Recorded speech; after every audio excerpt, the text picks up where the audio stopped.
આજનો પ્રશ્ન ત્રિકોણ PQR માં QR બરાબર 8 સેન્ટીમીટર અને વેધ PN બરાબર 6 સેન્ટીમીટર, PQ બરાબર 12 સેન્ટીમીટર હોય તો વેધ RN કેટલું મળે? બરોબર. હવે આવો જ્યારે પણ પ્રશ્ન આવે ને એટલે પહેલા તો એની આકૃતિ દોરી નાખો ને આપણને ત્રિકોણ કીધું છે Q છે તો કે ભાઈ PQ અને R.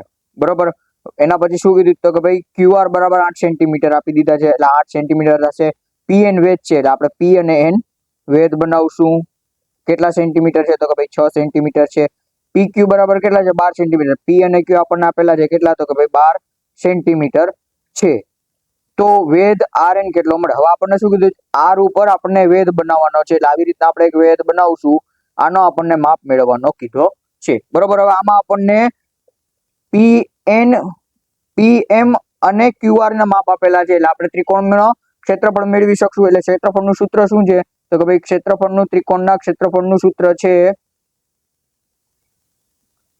1/2 ગુણ્યા પાયો ગુણ્યા વેધ. બરોબર. એટલે 1/2 શું થશે? પાયો કેટલો આપેલો છે તો કે ભાઈ 8 સેન્ટીમીટર આપેલા છે. એને ગુણ્યા વેધ કેટલો છે તો કે ભાઈ વેધ આપણને 6 આપેલો છે. શું થશે? 2 ચોક 8 અને 6 ચોક 24. શું થશે? 24 સેન્ટીમીટર સ્ક્વેર આપણો ક્ષેત્રફળ થશે. હવે આપણને ક્ષેત્રફળ મળી ગયું છે. હવે આપણી પાસે શું છે તો કે ભાઈ આપણને પાયો આપી દીધો છે. હવે આપણે આ ત્રિકોણમાં બરોબર આ બીજા ત્રિકોણમાં આને પાયો કરી અને જવાબ મેળવશું તો આપણને મળી જશે. બરોબર. તો આપણે એવી રીતના જ કરશું. શું કરશું તો કે ભાઈ ફરી પાછું આપણે ત્રિકોણના ક્ષેત્રફળનું સૂત્ર મૂકશું. ત્રિકોણનું ક્ષેત્રફળ બરાબર 1/2 ગુણ્યા પાયો ગુણ્યા વેધ. બરોબર. હવે અહીંયા આપણી પાસે 1/2 છે. ક્ષેત્રફળ કેટલું છે? 24 છે.